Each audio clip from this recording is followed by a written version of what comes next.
Well, I think it's important to take the opportunity to reflect on what it is that is being put to Gibraltar as a clear threat by the current Spanish acting foreign minister.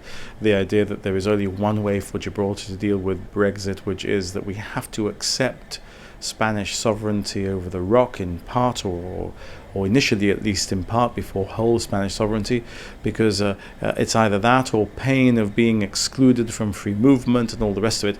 I think this is an opportunity to put those issues to the international community, to deal with the fact that His Majesty the King of Spain was required to put the claim again by the current acting Spanish government. All of these issues, I think, need to be reflected at the first opportunity we have to put Gibraltar's case before the international community of nations.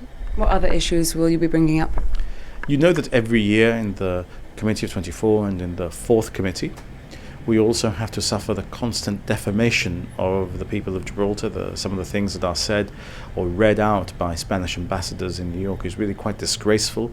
It's a complete distortion of the truth for the self-serving purpose of advancing Spain's attempt to tarnish Gibraltar internationally. I shall be dealing with that as well. And of course, this year is 50 years since the United Kingdom challenged Spain to go to the International Court of Justice on the issue of the right of self-determination of the people of Gibraltar and on the right of sovereignty over the Rock of Gibraltar. And I shall be reflecting that there have been 5 decades of wasted time, literally half a century of wasted time, while Spain has tried to thwart our right to assert ourselves as a people internationally and has really advanced not one iota.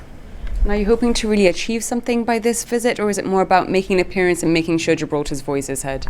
Well, look, the Gibraltar Socialist Labour Party has taken the view that we achieve something by attending the United Nations and all of its committees, both the Fourth Committee and the Committee of 24, since 1992, when Joe first went back to that committee, by asserting our rights, by asserting the fact that we are the only ones who will be determining the future of Gibraltar for ourselves, and confronting Spain in that forum. Because it's not as if Spain would not be there saying exactly the same things she is going to say in my presence, to be countered by my speech on behalf of all of us.